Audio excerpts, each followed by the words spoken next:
Hey, folks, welcome to James Pod. This is James Bierman, obviously the host. Today, I have a super interesting guest, a local rock star, James Bierman of the Fairfax County Board of Supervisors. He represents the Dranesville District.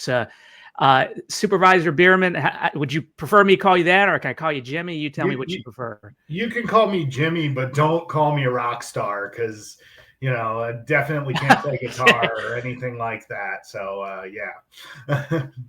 Well, I'm a lawyer, and I saw your resume. So, what I consider artists are great lawyers, and it sounds like you got a great education. You've been doing some great work, and I think you're younger than me too. How old are you? 39 years old. Oh man, I'm 40. I'm turning 42, so you're making me feel lazy. So the first thing I was hoping we could do is there's an important election coming up, and I'm worried living here in Braddock District. I'm seeing Whitson signs. Tell us what's going on and what people need to be thinking about. Yeah, if you live in the 11th Congressional District, it is time to get out and vote.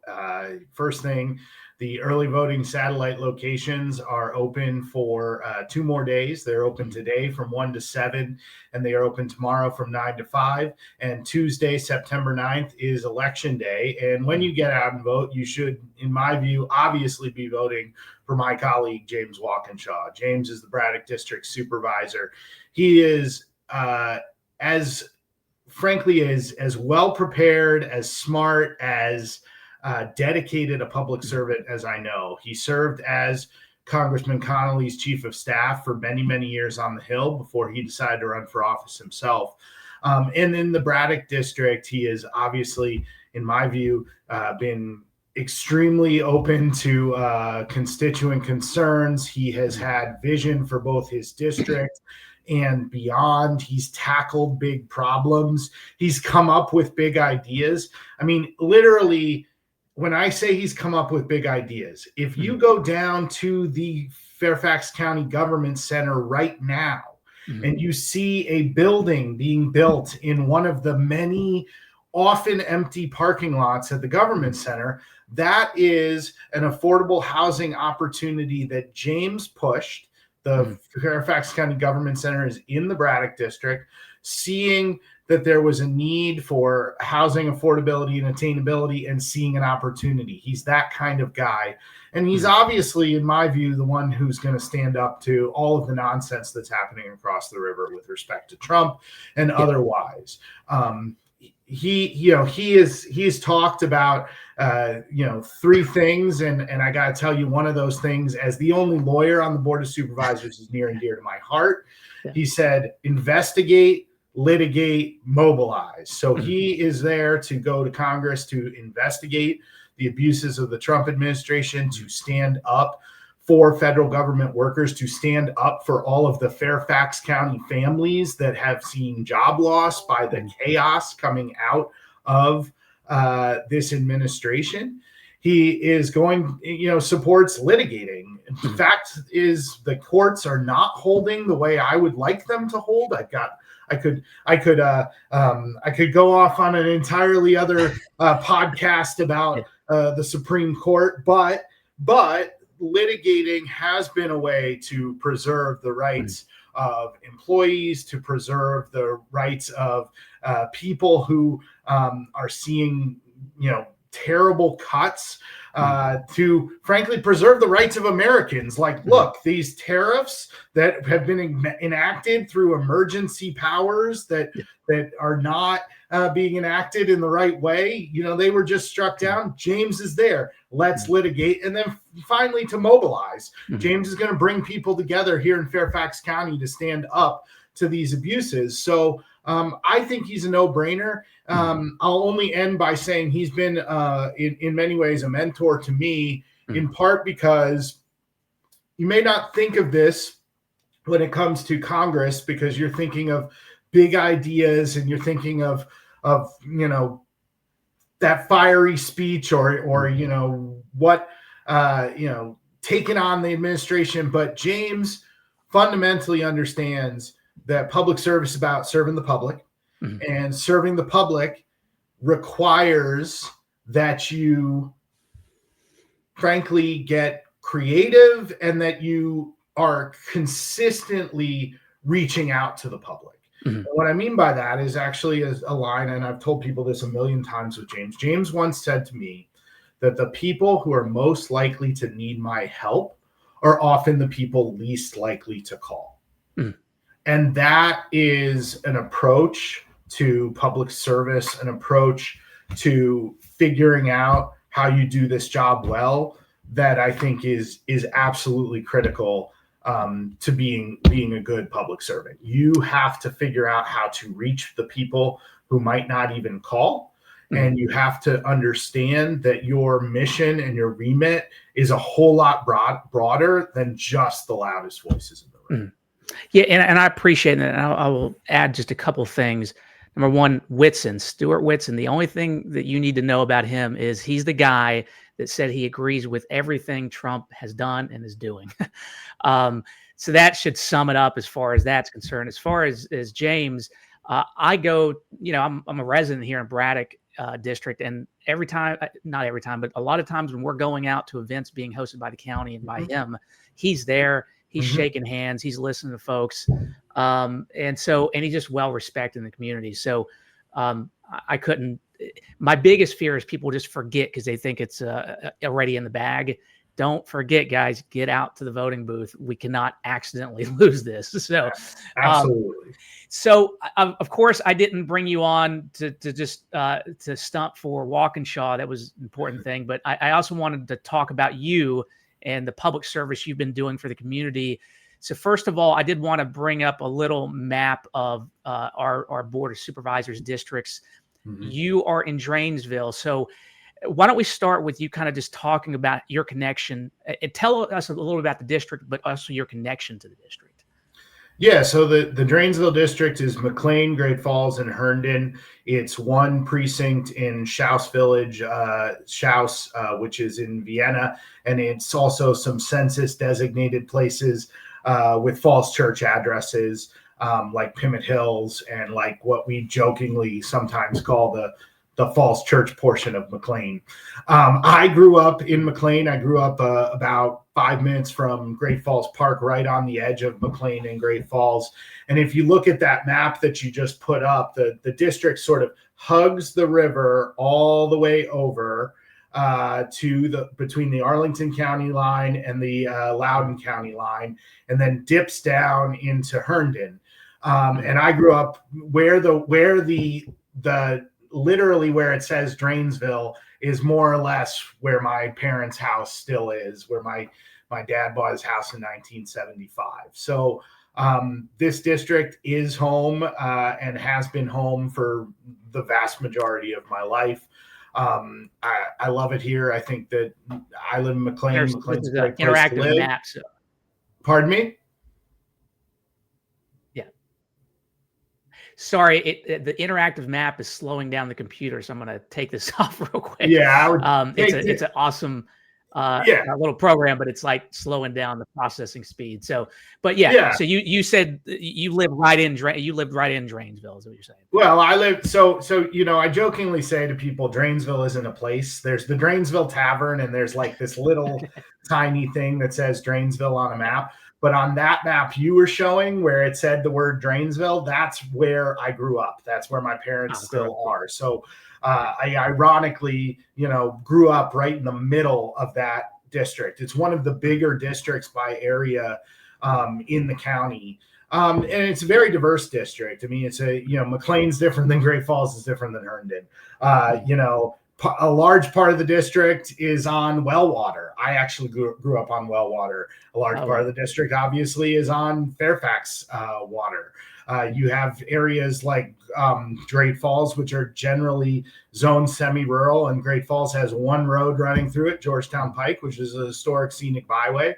On the other hand, the district dips down just a little bit below the toll road, and there you have the Dulles Innovation Station, and you have more opportunities for denser living or apartments next to a metro. You've got the McLean, which is a census designated place. It doesn't have a town council, but McLean's been around obviously forever. And on the other hand, you have the town of Herndon, which is itself an independent town does have a town council. And so I have to work with the town council and with the town government, but there are things that they do, and then there are things that we at the county do. They are all obviously a part of the county. So I grew up here. As I said, my folks still live in that same house that my father purchased 50 years ago. Wow. And I now, live in a place that my wife and I moved into in 2017. So we've been in our place for 8 years. And so I love my district. I know my district. I have stories about my district from a different time of life, if that makes sense. So, it's been a joy to have the opportunity to be connected here at the local level with the area I grew up. Yeah. And what I'll tell you, I like about your story and stories like yours. I mean, you have the kind of resume where most folks are in New York City or off in San Francisco. You went to William & Mary for undergrad and Stanford Law. I mean, those are Williams College. Sorry. Williams College, not William & Mary. Okay. That's okay. In Virginia, everybody thinks I went to William & Mary, which is all good because there are more William & Mary alumni in Virginia than there are Williams College alumni in Virginia. But it was Williams College. So, Well, nevertheless, again, your resume is one that most folks go off and become, the quote elites and making millions of dollars and all that stuff. But you chose to come back and serve a very local and a very tangible way. And I respect that. And, I think we're all kind of really just exhausted about what's happening across the river. And I tell folks, focus on your local communities because there's folks like you that are putting the work in. Tell us, it looked like you spent a little bit of time in the federal government at an agency that's relevant to today, and then you chose to come back here. Tell us about that story. Yeah, so I grew up the son of 2 lawyers, and my grandfather practiced law for 58 years. I call it a genetic condition, a genetic defect that I wanted to become a lawyer. And I did become a lawyer. I went off to law school. I came back. I worked at a white shoe law firm in DC, Williams and Connolly. I then worked at another white shoe law firm, Shepherd Mullen. I knew that I wanted to be in government. I kind of hoped that I would leave Williams and Connolly and go to the federal government in a Hillary Clinton administration. That obviously didn't happen. I graduated in 2012 and I clerked for a year and then joined WNC. But then how different a world would have been. But anyway, how different a world it would have been. Exactly. Don't get me started on what it would have been. But then I didn't really want to be in the government in the first Trump administration. I stayed at Shepherd Mullen. I ended up leaving Shepherd Mullen during the pandemic. I was doing a lot of volunteering around here in Fairfax County. I worked on the Fairfax Police Civilian Review Panel, which I sat on for 3.5 years. And I actually produced a report during that interim time that I was also doing some practicing of law on the side, solo practitionering. I produced a report, a 4-year review of everything that the Police Civilian Review Panel had ever done. I was leading the Dranesville Democrats. I was hoping the next administration would be different.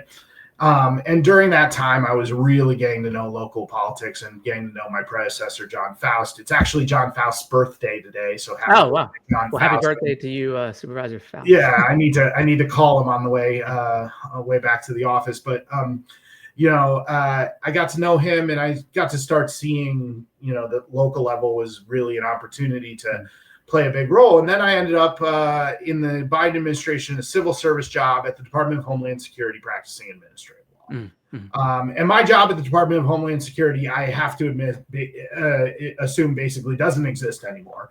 And the reason why I assume it almost doesn't exist anymore is my job was to make sure that we followed proper rules and procedures and, followed directives, wrote directives and instructions that mattered. One of the things I worked on at the Department of Homeland Security was after the text messaging scandal with the Secret Service not having retained all of the text messages during January 6th, I worked on a team that focused on what our policies were around text message retention at the Department of Homeland Security. Can I ask you a quick question? Yes, sir. Did you have any policies about what if our Secretary of Defense accidentally adds a journalist and then provides classified information? What's that policy I like? did not have that policy, Okay. but I did have policies around text message retention and, Yeah. and FOIA and other than that, and things like that. I worked across agencies. So at times I did work for ICE. I did work for CBP. I did work for TSA. I did work for the Secret Service. I did work for the Coast Guard because people don't realize this, but the Coast Guard is at the Department of Homeland Security. Oh, I didn't know that. And I loved my job. It was really complicated, and it was trying to get a big bureaucracy to follow its own rules and to work more smoothly. I also had this really interesting part where about 20% of my job, the administrative law team, we were like the Swiss Army knife of the general counsel's office. Somehow 20% of my job ended up being supporting our tribal affairs department. So I was learning Indian law, which is very complicated and interesting. I mean, stuff around the Jay Treaty of 1794 that still matters today. Seriously, it was great stuff. But I already had gotten a taste of local politics and feeling like local was an opportunity to affect people's lives in a way that really mattered, and that you would be working on things that people really cared about, and that you'd get a chance to be in your community. So when John, told me he wasn't running for re-election, I thought about it and I decided I'd jump in. So I ended up leaving the Department of Homeland Security, jumping into this race. I left about a year before election day, a little less, started practicing law part-time on the side. I don't do that anymore, though I still have my law license. I'm going to be participating in Chris Falcon's expungement clinic. I will be there in nice. my lawyer capacity. I will probably be seeing you there. So yeah, helping people with that. But I decided I would jump in and get involved here at the local level. And I was lucky enough that the people chose me. So here I am. And let me ask you this, because and I'm going to have you kind of explain what the Board of Supervisors is generally in a moment. Yeah. But like for young folks coming up, newer generations, and they're looking for something like the Board of Supervisors, like what does a day in your life look like? Are you able to have another job? Because it seems like it's the most part-time. It seems like it's full-time. I'm not quite sure how that works. Tell us about that. Oh, it's absolutely full-time. I mean, I know there are some people who've done it part-time. I can't do it part-time. Yeah. I do it full-time. I do it 70 hours a week. I'm in the office regular hours, and then I'm out at meetings, and I'm out at, community events 3 nights a week, and Saturday and Sunday. Wow. So the Board of Supervisors is a very interesting form of government we have here in Fairfax County. First thing to understand about county government in the Commonwealth of Virginia is that we're a Dillon Rule state. What's a Dillon Rule state? Dillon Rule means that the localities and local governments can only do that which is expressly provided to them by the state legislature. All of our powers are very much circumscribed by the state legislature, and that's an important thing. I say that's an important thing because there are multiple forms of local government in the Commonwealth of Virginia. I think there are 8 sections of the code around forms of local government, and Fairfax County is the urban county executive form of government.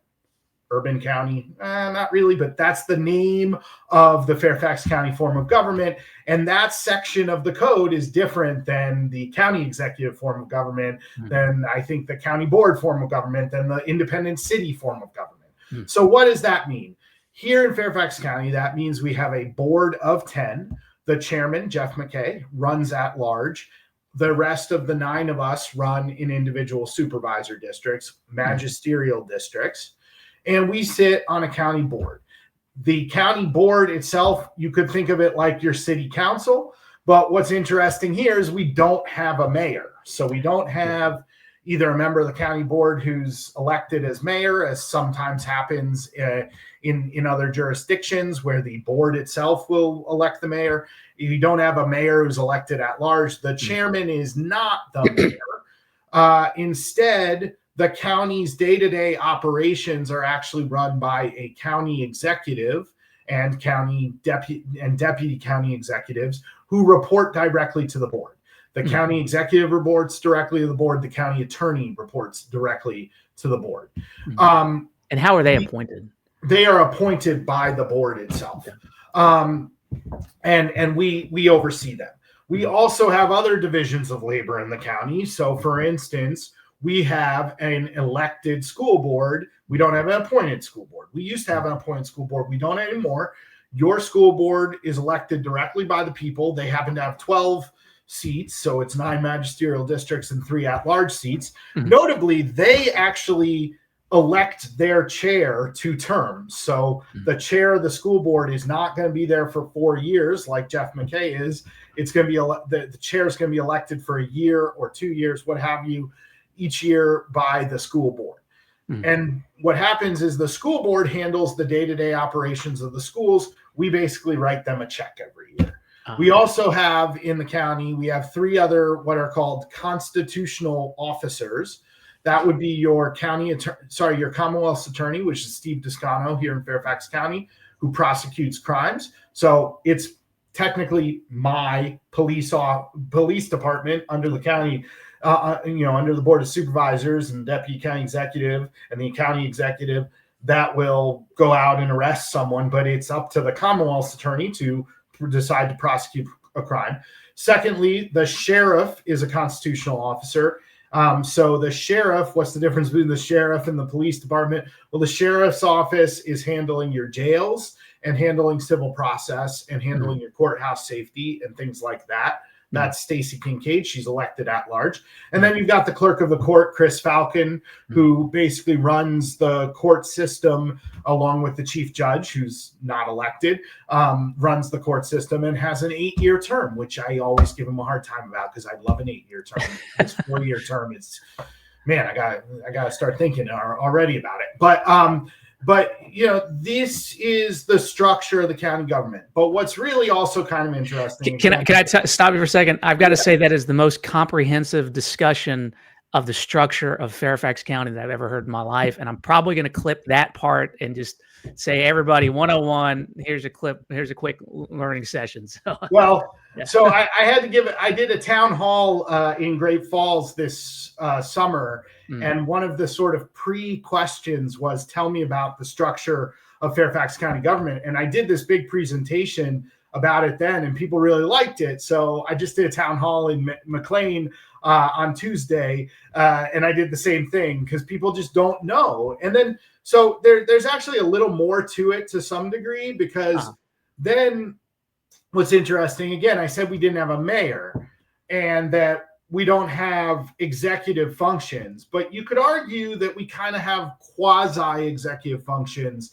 within our own magisterial district, in the sense that if something is happening in our magisterial district, we are calling and interacting directly with the county executive, with deputy county executives, with county staff, with the director of transportation, you name it, about that thing that's happening in our district. And I like to say the fact is that they don't really work for me. They work for the county executive, but they often listen to me, and we are having conversations, and I'm consistently in conversations with our county executive structure to let them know what's going on. The other thing is that when it comes to what sort of, I said we were like a legislative body, when it comes to what the legislation of the county is, obviously you've got things like the county code, and changes to the county code around certain things. But mostly what we are working on sort of legislatively, we're taking 3 kinds of actions. One, is everything related to the budget. The budget is signed off on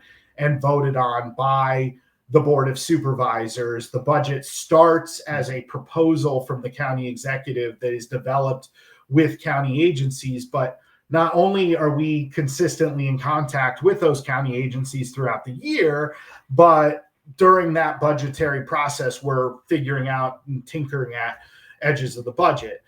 The second thing is land use, zoning, planning, zoning, what goes here, what goes there, changes to the comprehensive plan, changes to the zoning in one area of the county or another. That is, bread and butter, local government. Have a public hearing, everybody shows up, I need more housing there. I don't want that housing next to me. I don't want that, back and forth.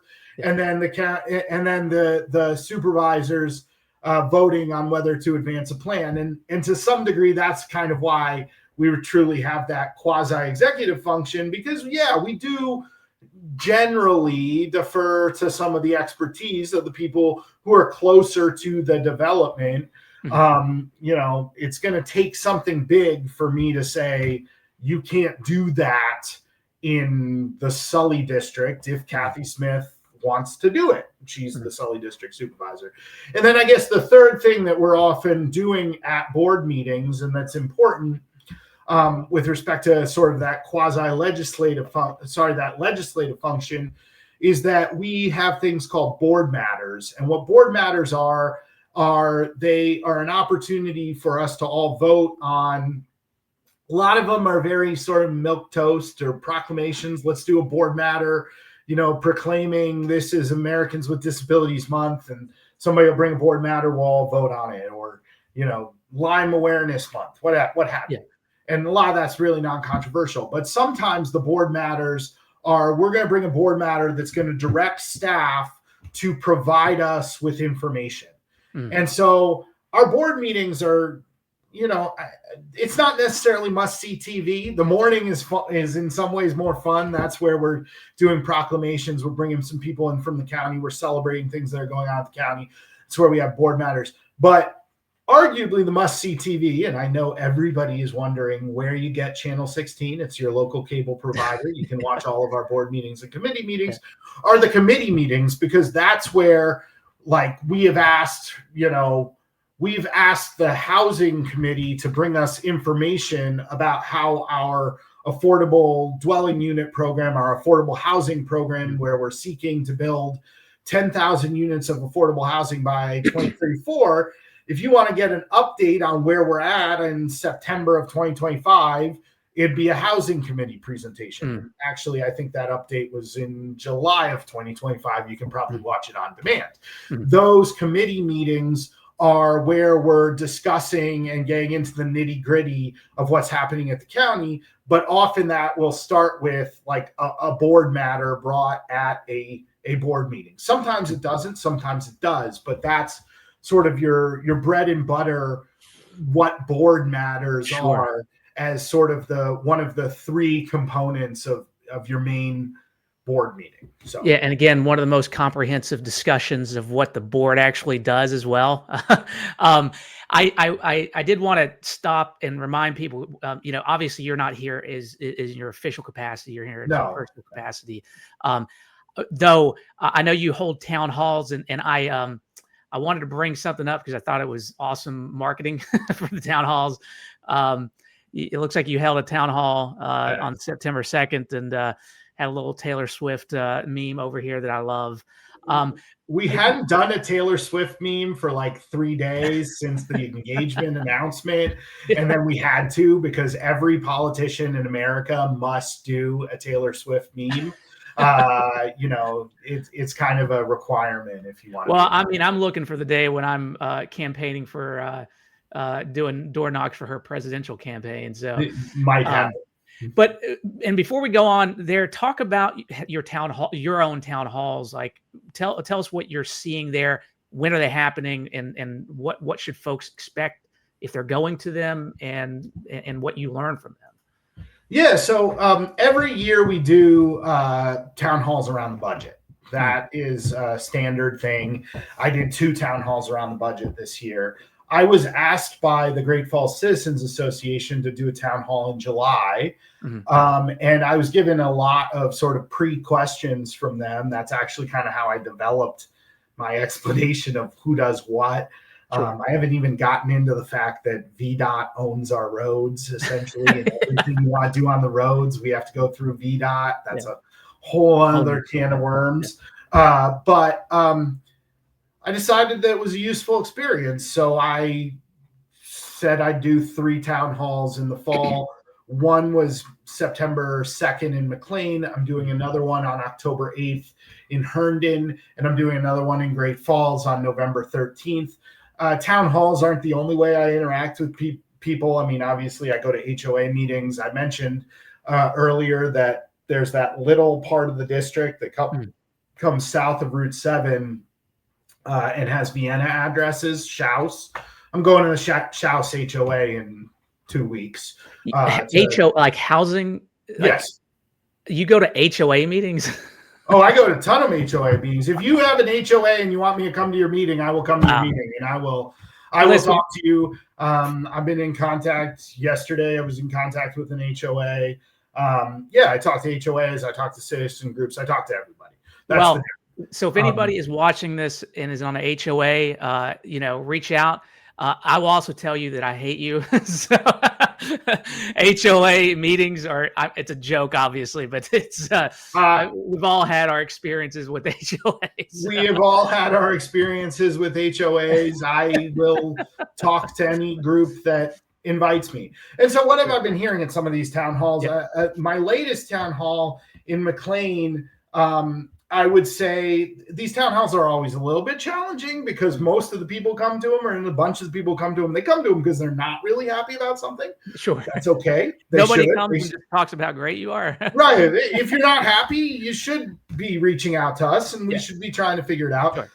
One thing I felt good about at this latest town hall was that what people weren't that happy about was something that I've been working on a lot lately. In McLean, everybody wants more sidewalks. They want more walkability. They want more crosswalks. They care about the safety of their kids. They want better flashing beacon crosswalks. They want a shared use path here or there. That is something that my predecessor led an effort to spend $100 million over 6 years to enhance our pedestrian and what we call active transportation infrastructure. We have allocated about 82 million of those 100 million we've set aside to work on. We are in the process of determining what projects will be used with the last the latest $25 million tranche. But I'm a broken record on this. We aren't doing it fast enough. We are not building and delivering fast enough. We are not producing enough on this front. And look, that's a problem with government writ large. I mean, it might be infrastructure week again. It was infrastructure week every day for 4 years and we got nothing. Then we got an infrastructure bill during the Biden administration, and we're still slow to build the projects. We don't build projects as fast as we should. Let me ask you that for a moment, because one of the things that we hear about Democrats generally is we're slow to govern. And I think a lot of what we hear is there's so many regulations that prevent quick action. What, in this specific instance, what are you seeing is the holdup? How do you think that could be improved? And what else would you add about that? Yeah. So, yes, this is a constant refrain, and you might have read Ezra Klein's Abundance. Sure. And Derek Thompson. Look, some of it's regulatory, some of it's staffing, some of it's the law.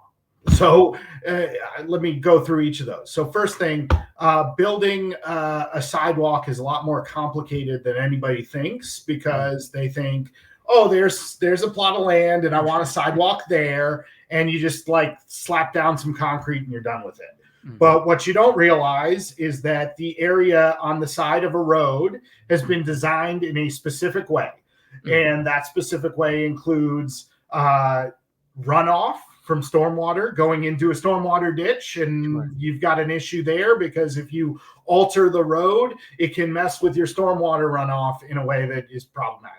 Also, utilities are often located right along roads. So you want to build a sidewalk there, but all of a sudden you're walking where the sidewalk would be, and there's a utility pole, or there's a Fairfax water line, or there's something that is underneath the surface that is not great to put concrete on top of. It's not, I learned this, but it's not great to put a concrete sidewalk on top of what is essentially a septic field. That is not necessarily feasible. So you've got a lot of challenges also Also, by the way, you often need easements or sometimes outright, taking of property in private property to get a sidewalk built. So you could call that my point about like the law. And I've definitely seen sidewalk projects which have been held up for months because of a single property owner that decides that they don't want to play ball. Sure. Then you have an aspect of it, which, yes, it is I guess you'd call it regulatory, but it's the interlocking of all these government structures. So you have Fairfax County Department of Transportation that's trying to operate and wants something, but then they have to go to VDOT because VDOT is in control of that edge of the road. And then that sidewalk has to be built to certain specifications. It has to be ADA compliant. It has to have certain requirements that come from, you saw that as a good plot of land, but among other things, you can't build a sidewalk to nowhere. So that's one thing that often happens. Well, why can't there be a sidewalk there? Because it's a sidewalk to nowhere, and we don't build crosswalks to nowhere as well. Sure. Yeah. So the kids are always crossing there. Why can't you just put in a crosswalk? Because on one side of it, there's no sidewalk. They're walking down the street. That's another thing. And then there are VDOT regulations and there are challenges there. But I'll also say, look, it actually isn't just regulatory. We've got really good staffers. We got people who work really hard and they care about their jobs, and they're all stretched thin. Because, we run a county of 1.1 million people. It's bigger than 8 different states. And our FCDOT staff, which is trying to manage all these projects, is often looking at, a big stack. And our budget doesn't necessarily allow us to double the number of staff. So that's why I say it's an interplay of a lot of things. Yes, there are regulations out there that we need to streamline and cut. Yeah, absolutely. We need to figure out processes, especially with respect to VDOT, I think, to streamline and figure these things out. But it's also the case we could use twice as many staff.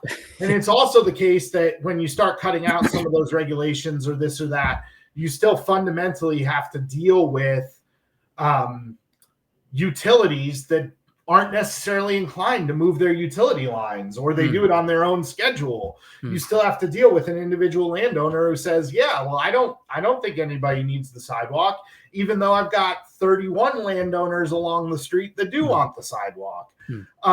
So what I've been doing is I've been working with our county staff to try and figure out how we cut down on the timelines for everything that is in our control. Right. So yes, it is a question of, okay, maybe the choke point is here and I can't control that, but I know that the timeline that we are going to go through our analysis of what it is going to be moving faster. Or how are we going to figure out how to do that? We have a new deputy county executive who works in that sort of planning development area. She's an absolute, you mentioned rock star earlier. She actually is a rock star. I don't know if she plays instruments, but Jen Miller, she came in from the Air Force. She was her civilian equivalent of like chief operating officer of the Air Force. Big deal. She's now helping us, and she's working with VDOT, working with developers, working with everybody who's involved on how we move these processes along faster.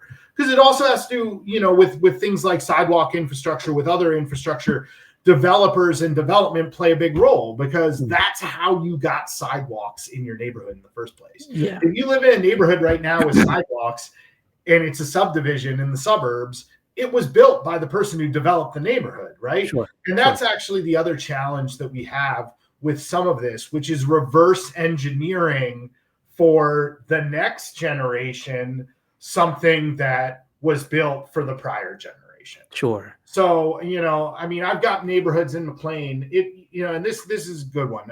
I had this string, this was in my first year.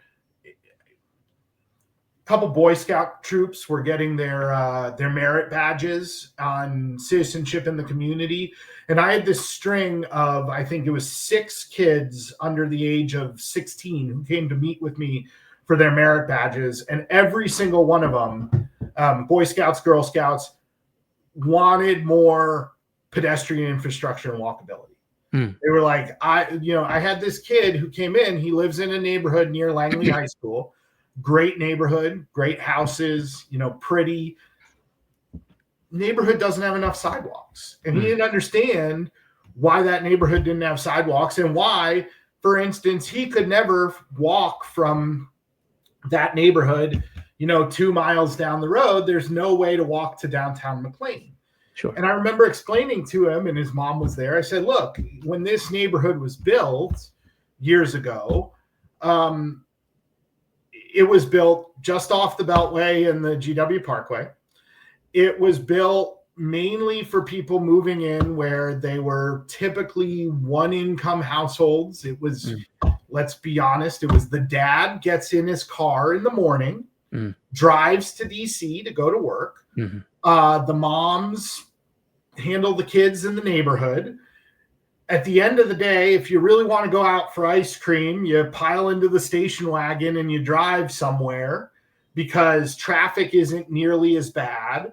But otherwise, the infrastructure of the neighborhood was, keep the kids in the neighborhood, with each other. It was not, we really want our 15-year-old to be able to walk to soccer practice on the other side of town. Sure. And I said, now we're having to figure out and reverse engineer that, because now the kids are like, I want to be able to walk places. And now we have 2-income households. So it's not like, there's anybody to just watch them and they let them play in the street. Now we do have more people who live here. So at the end of the day, let's say you've commuted to Tyson's, which is now almost more likely than you commuting to DC. You get home, you don't want to pile into the car and have to drive across town to get your ice cream. You'd much rather be able to sort of walk around.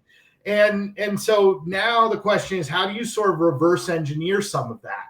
And some of it works and some of it doesn't, but you get caught trying to respond to the complaints that you get and trying to respond to, the beliefs of people who live in those neighborhoods. Sure. Yeah. I have one person comes to all my town halls. She's talking about one specific need for a sidewalk in her neighborhood. Says the kids walk around and they walk to school here. Yes, they do. And we are going to try and put that sidewalk in, but it's taking too long and it's going to cost too much. And I've also got to balance it with everything else. Infrastructure, the cost of even building infrastructure is too high.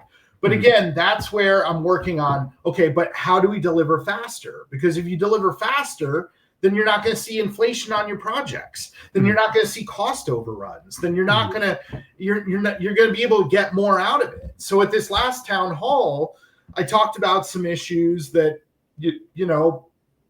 bubbling up, things that big ideas, what big things happening at the county. But then almost to a person, the questions were about development or production of infrastructure in some ways. So it was, you haven't built the sidewalk here. Then there were questions about a development where the biggest complaint in the development right now was that the development's going up and the setbacks and everything related to the development in the view of the resident meant that during development, they were going to have to locate all of their construction equipment right in the middle of the street, and it was screwing everything up. Yeah. But I say that to the degree that the meeting was, it's never easy to not, have people have some complaints or feel like you aren't doing anything, to the degree that it was a positive experience. It was that everybody who came was calling me to talk about things I'm already working on. Sure. Conversations I'm already having with the county executive, the deputy county executive, with the head of our active transportation department, with the head of our Department of Transportation, with Delegate Rip Sullivan, who I've talked about whether or not we could write some bill around VDOT permitting reform, and yeah, so that kind of answers the question. And I appreciate it. And I appreciate how detailed it was. And, wonky, sausage is made kind of answer, because I did, and part of the reason I asked that question is I read Abundance by Ezra Yeah. Klein, and Yeah. you hear almost academic discussions about how we as Democrats can, make us more electable, make government more efficient. And a lot of times I think the folks that are kind of commenting on what should be done aren't actually working in the complexities of having to have a discussion with that one neighbor that maybe doesn't even want those kids walking through the neighborhood. Maybe they're just happy with exactly the structure it's been, and they're going to be there for another 20 years, and they want to oppose everything, or they want more money for their land, that kind of thing. So I appreciate that answer, because I think it just highlights how complex it is. Well, look, I was on a call with Derek Thompson, who wrote that book recently. And if he ends up seeing this video, it's a good book. No, I love the book. Don't get me wrong. All that jazz. Yeah. But there were two revealing moments sort of in the call. And one had to do with, like talking about the courage to overrule people or whatever. And that is very, very true. And it's accurate. In truth, you want to give people a voice, not a veto. Mm-hmm. So you have to give people a voice, and you have to take in their opinions, and you have to try and accommodate and build consensus. But yeah, you don't give people just a veto on everything, because this is exactly what I want for the next 20 years, when what you're trying to do is prepare things for the next 50 or 100 years. The next generation. And when there are lots of voices around you saying the opposite. That's a really, really tough balance. And, Mr. Thompson's right. Stand up, be courageous, and you do that. But it's all within the system that we live in. I still represent people, and I still represent those people who may not want something. So I have to figure out what the process is to give them a voice, if not necessarily a veto. The other thing was, I asked a question, part of it is, again, what I was talking about, how there are times where I see a problem or I see an issue, and what's identified by, say, Abundance, or what's identified by those folks is often the regulatory burdens or the challenges. And then they also point out, so to be very fair to them, they also point out that sometimes, if you had more people working on something, or if you were able to move things along faster, that would matter.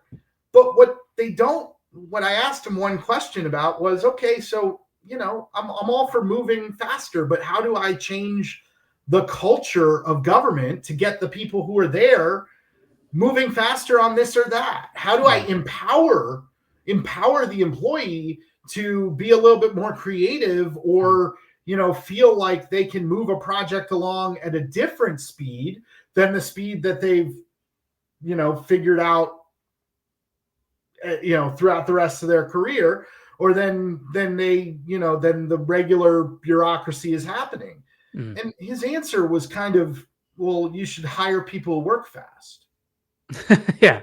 I mean, okay. Yeah. Good point. When we hire our next round of people, we should be having these conversations, but the actual, building of culture around it as a community, building that, changing the way that government works, explaining to people that if you're able to deliver these projects faster, it's going to be better for us. Not explain to the same people who frankly are probably worried that if they just delivered it faster, they might make a mistake, and then somebody would complain about it, and then it would get back on them. Explain to them that, no, I kind of want you to be empowered to get creative. Taking people who have deliberately chosen a profession because they care about serving the public, but who also have chosen a profession that is not a 24/7 profession. Like, look, the things that I was obligated to do when I was getting paid, what I was getting paid at big law firms are different. They are different. Yeah. But, we need to continue building that culture and trying to figure out how to move these things faster. And that is the answer the aspect of it that I think this sort of academic conversation somewhat misses, because also, you know, you're looking at cash trap budgets, you're looking at all inflationary pressures, you're looking at, you know, in government, the stuff rolls downhill.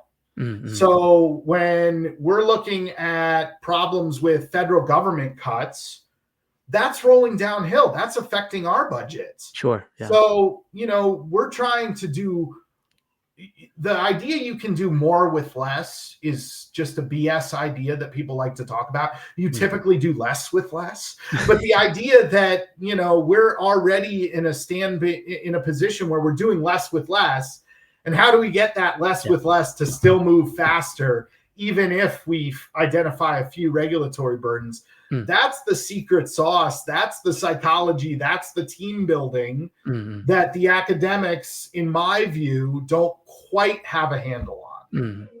And, you know, that's. Yeah. And I'll be honest, because, you know, I'm kind of, you know, I still litigate a lot, so I understand the wonkiness and the procedural and technical issues that you're talking about. I also like to read a lot and hear these 1,000-foot views.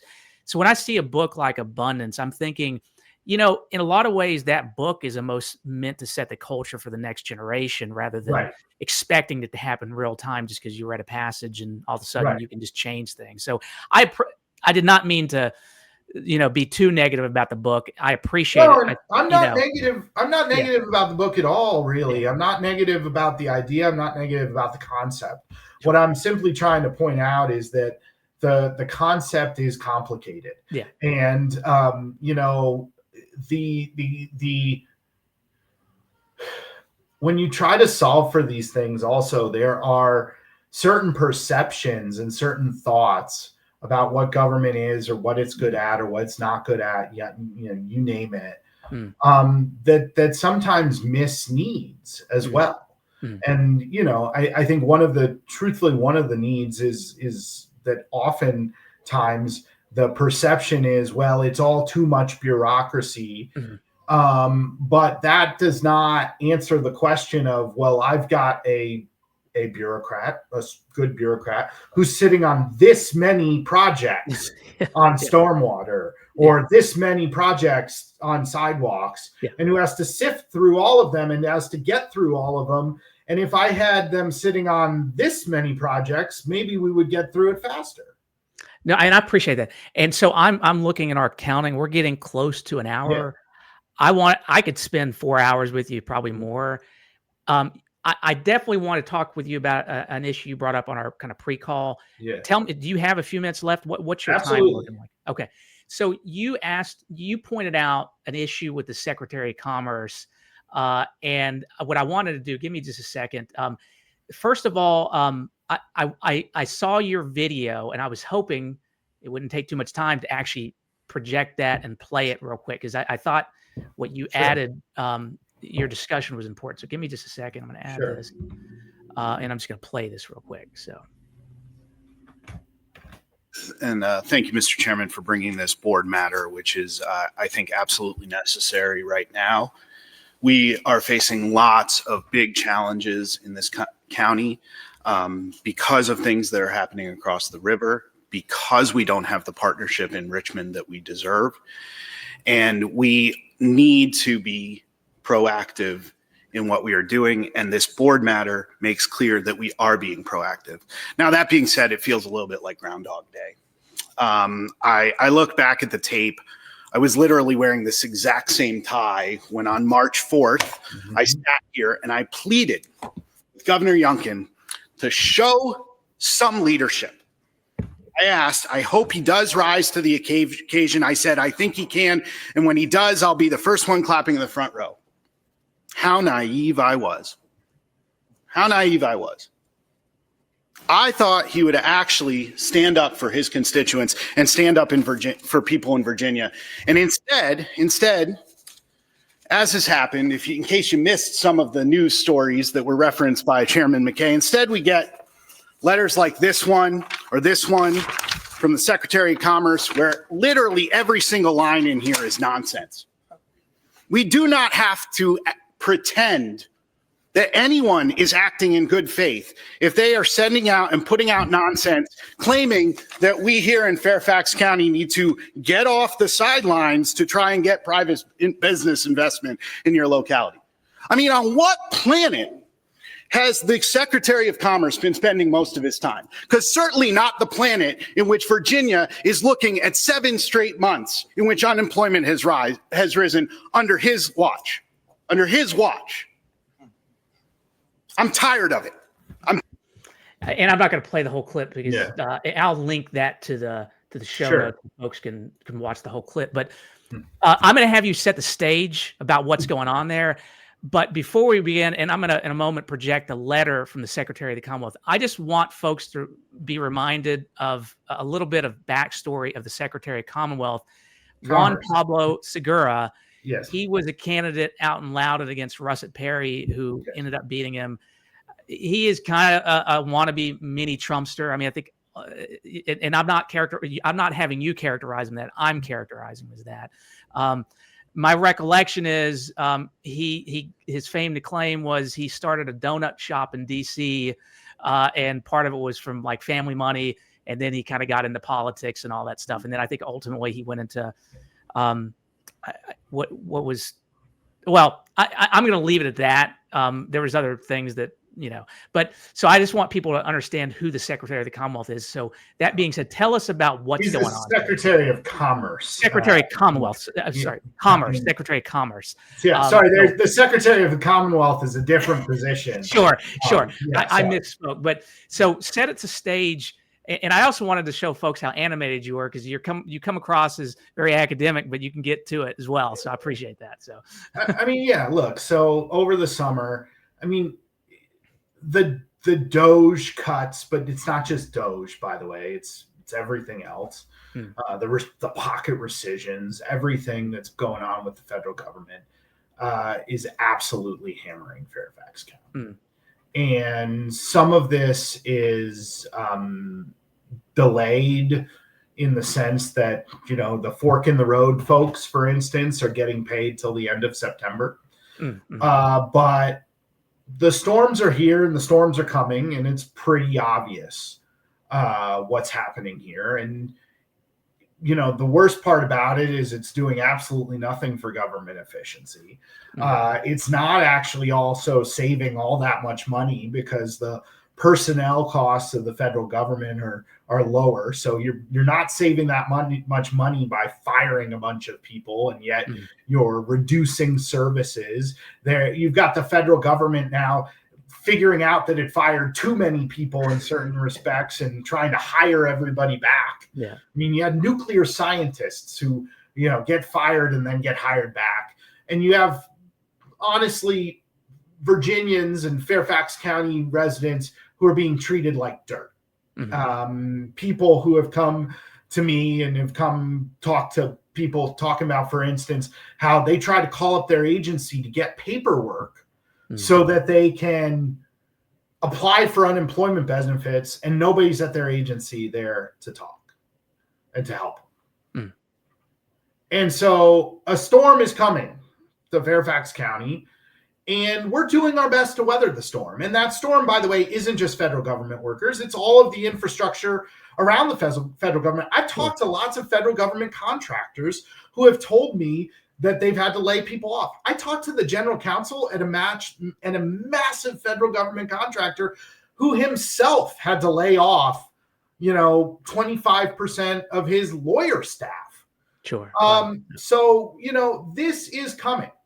And basically, Jeff McKay and Scott Survell wrote a letter, put out a press release about some of these numbers, about the year over year change, 32% up year over year in unemployment claims here in Fairfax County. The unemployment rate was 2.7%. It's now at 3.6%. That is related to the chaos across the river. And our governor has been completely head in the sand. In fact, he's gone out And he said, oh, yeah, the things that they're doing, we should do them here in Virginia. He said, well, Virginia's got so many businesses. We've got all these job openings. Mm-hmm. We're open for business. And what he loves to forget to say is where are those job openings right here in Fairfax County. Mm-hmm. But we have seen the number of job openings in Fairfax County go from 98,000 down to 40,000. Mm-hmm. We have seen federal government contractors cutting their job openings. And what we need is a governor who's actually going to stick up for us and going to stick up for the Commonwealth. And we need an AG who's going to do it as well, because the AGs in other states that are suing to get people their jobs back, they're suing the people who went and made suits about the withholding of federal funding for research grants in other states, often won. And that money flowed back into the state. Mm. And so Jeff McKay and Scott Sorovel, the Senate Majority Leader, put out a press release with this. Help us, come on, let's do something. Mm-hmm. And in response, they got a letter from the Secretary of Commerce. They didn't even get a letter from Glenn Youngkin. And by the way, they didn't even get the letter. They didn't even get the letter. It wasn't even sent to Jeff McKay. Jeff McKay found out about it, I think, from a media inquiry. Yeah. And the letter was absolute garbage and nonsense. And I said this publicly, so I can say it again on this podcast. It was nonsense. What did the letter actually say? The letter really highlighted three things. And by the way, I'm posting it now, and I'll link it to the show notes. Don't post it. It's garbage. Nobody should read this thing. All right, we shouldn't give it any heed. But okay, fine, you can read it. I mean, first thing, it was through the looking glass, calling it a partisan stunt to just ask that you stick up for your constituents. Bob McDonnell, a Republican governor, a governor that I didn't vote for, that I wouldn't vote for again, and I wouldn't vote for again and again. He stuck up for the federal government and his constituents during sequestration. He said this is a really bad idea. Glenn Youngkin, nothing. And that basically that letter said, you need to get off the sidelines and try to attract businesses here into Fairfax County. We have 11 Fortune 500 companies in Fairfax County. And by the way, that doesn't account the privately held company that's right here in the Dranesville District in McLean, Mars. I call it the second most recognizable brand in the world because you can get a Coke anywhere and you can get a Snickers anywhere, and that's Mars. Yeah. We have 25% of private sector employment. We have, I think, 167 billion in GDP contributed by Fairfax County. I might have that number wrong, but we are the economic engine of the entire Commonwealth. It said you got to get off the sidelines, and here's what you're doing to screw everything up. Yeah, you're not offering financial incentives to companies to get them to locate here. Instead, you focus on road improvements and good schools. Mm. Which sounds pretty reasonable to me, but okay. We have an Economic Development Authority, which has been working with companies forever. Yeah. We have talent up programs. We have talent pools. We sell companies typically on our infrastructure, the strength of our government with respect to being efficient and effective, the great schools that you can have your workers send their kids to. And no, we're not necessarily offering big financial incentives, but we also never have said, no, we'll never offer financial incentives. We just haven't done it because we haven't needed to do it. Yep. But also, the Secretary of Commerce, go look at his website. It says he manages a $3 billion agency. Mm-hmm. Our general fund is $6 billion. Okay, so buddy, if you want to do this, I asked on the dais, I said, have you ever gotten a call from Juan Pablo Segura saying, hey, we'd like to put together this financial incentive program with the Economic Development Authority to attract some businesses, use Virginia's financial incentives? No. In fact, what we hear from the Economic Development Authority is that oftentimes the Commonwealth is telling businesses, don't go to Fairfax County, go somewhere else in Virginia, which, by the way, is, okay. Yeah, okay, there are other places in Virginia that need economic development too, but don't pretend that we're the bad guys here. Instead, you could have paid us this is a long story for another time. You could have fixed our school funding formulas, which the Joint Legislative Audit Review Committee already said were so bad that we were being shortchanged nearly $500 million a year, that our state coffers were supporting local school districts worse than West Virginia and Kentucky. You could have fixed that. I would have had more money to spend on economic incentives. Yeah. But that was thing one. Then he cited project labor agreements. Okay, fine, whatever. Really? We do have some project labor agreements. We're building a pump station near Lake Accotink with a project labor agreement. Good for us. Good for us. We worked with labor. We came up with a good idea for how we're going to build a really good pump station. But that alone, like what the heck does that do? And then he cited the meals tax, which made me laugh because the meals tax hasn't been implemented yet because it doesn't get implemented till January. And even if you really, really, really hate a meals tax, it exists in 63 counties in the Commonwealth and 38 of 38 independent cities. So, Mr. Secretary, why don't you look at your own Commonwealth and ask why every one of those cities is supposedly anti-business? So, the letter was nonsense. I spoke about it at that meeting. At that same meeting, by the way, we directed, going back, bringing us full circle to the earlier conversation, that whole discussion was about a board matter where we were directing the county executive to look at what we could do to improve our economic competitiveness. Sure. Which is incentive programs, including financial incentives. That was, I think, bullet point number one. Should we be doing these programs? How would we structure these programs? Bullet number 5 was the thing that I talked about, aligning the pace of infrastructure development to meet the needs of businesses. You want to have a really good business here. You want that storefront to look good, or you want that office building to look good, or you want that office building that is 0.5 miles from the metro to have a sidewalk between the metro and your office building. It was looking at attainable and affordable housing because you want your workers to be able to live somewhere. It was looking at streamlining regulatory processes. We talked a lot about that. And I can't remember the 5th bullet point off my head. I'm doing my best here.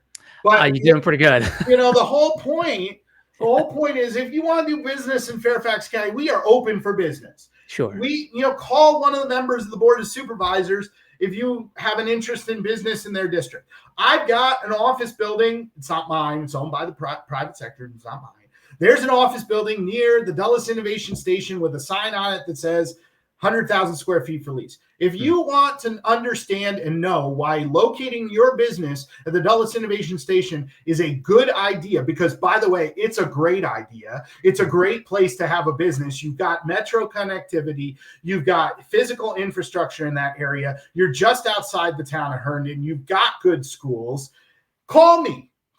We'll talk about it. I'll take you for a drive. We just put in Capital Bike Share. We'll go to Friday Night Live in Herndon so you can know that if your employees live near there, they're going to have fun every single Friday night. We'll go visit some of the schools in the area, which again are top notch. We will look at the fact that we're also building townhomes in that area, and a lot of pace of construction where your workers can locate if they don't want to ride the metro. By the way, they can ride the metro. Let's say you got a company where you need to be getting folks to the airport, and it's a consulting company. Locate there. You're one metro stop away from Dulles. They don't even need to own a car. You could have non-car centric living right here in Fairfax County for some of your employees if you were located in that building. And I'd be happy to talk to you about it. We'll talk about what it is that will get you to relocate your company there. Let's discuss. We'll sit down with the Economic Development Authority. We'll sit down with the county executive. We'll do that. That's what we do here in Fairfax County. But nonsense letters are not helpful. And yes, I do get animated because we do need to get creative. But what we've gotten is not creative. We don't have people who are sticking up for us. We don't have people we have people who engage in the most partisan of stunts, and then in the letter say, drop the partisan stunts. I mean, on what planet? On what planet? Well, have you been? on the Fox News Twitter plan, and I mean it's a different ecosystem there, and he knows Sure, that. it's a different ecosystem, but it's Yeah. like, have you been to Tyson's? Have you Yeah. been to Reston Town Center? You know, tell me that Fairfax County doesn't care about businesses, and I'll tell you, you've never been to Fairfax County. Like, I wouldn't be surprised actually if you hadn't. I think he grew up here. He grew up here. I think he grew up in the It was Dranesville out west, District. though, wasn't it? Yeah. Or maybe I'm wrong. Maybe I'm wrong. But I mean, and this is the reason. It's things like this that has me so concerned about the Youngkin administration, Mieres, Segura, obviously. We've got an election coming up in November. Before I end this, tell us what we should be doing. What should voters be thinking about, and who they should be voting for? I mean, look, it's obvious who I think they should.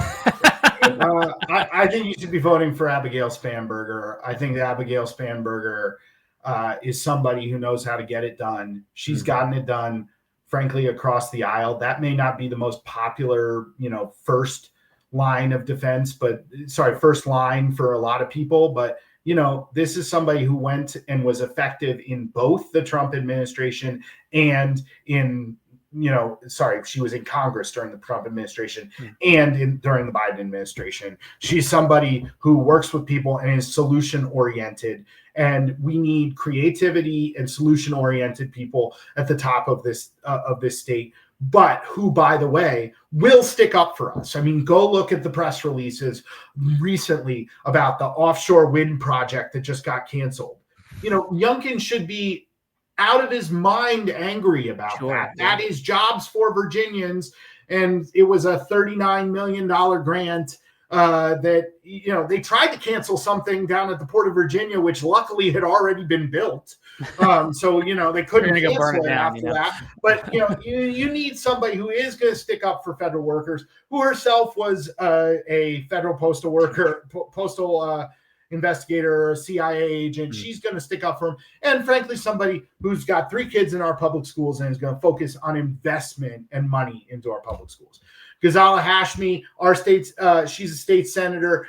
She was a mild-mannered English professor, and now she's really found her voice, fighting for, education, about workers' rights, about reproductive rights and reproductive freedom. She would cast your tie-breaking vote in the state Senate. And actually, I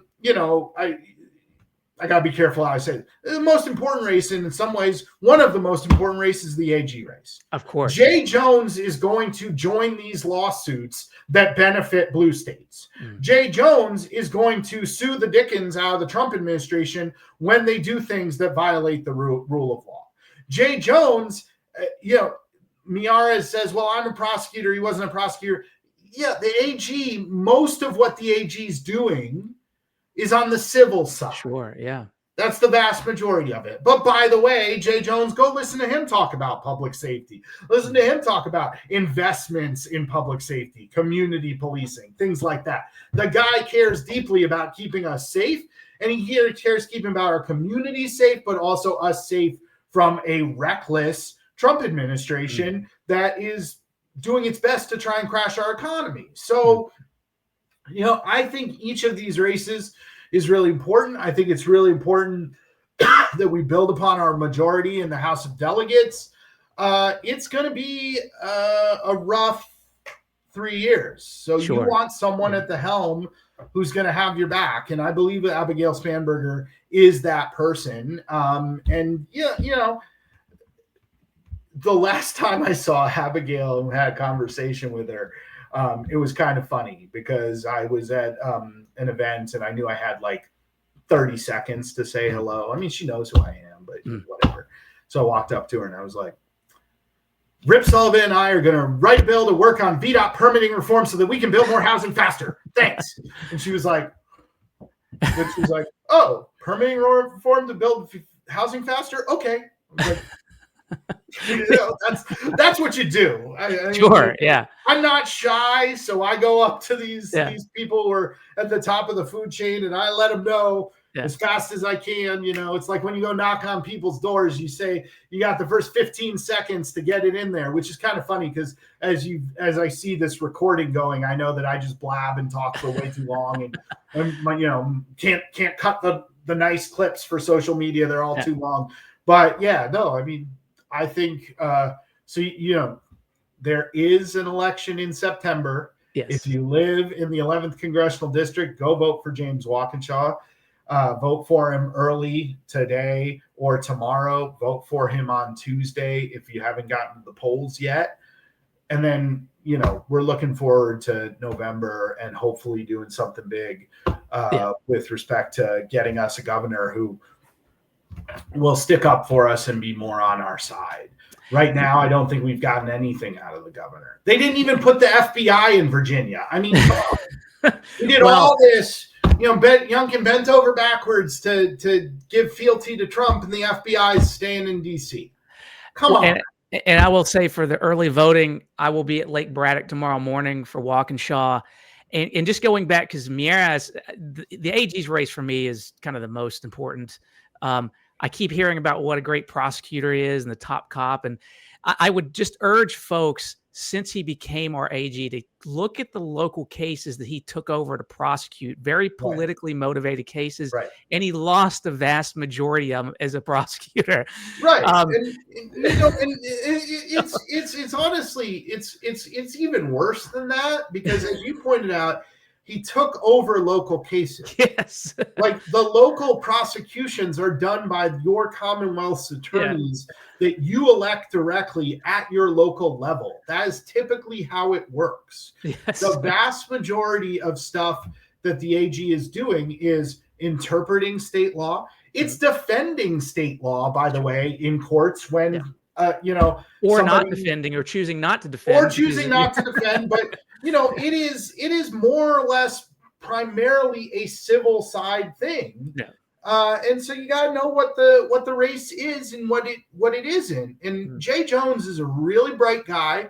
He has been in the state legislature, so he knows a lot about our laws that he's going to have to defend. Sure. He has also served as an assistant attorney general in D.C., so he knows about that type of work where you're out there suing, the federal government, where you're suing. He also knows about how you protect the public interest on a civil sense. If you're bringing a consumer protection suit, you want to know that the attorney general is on the side of the public against the business that is not treating the public properly.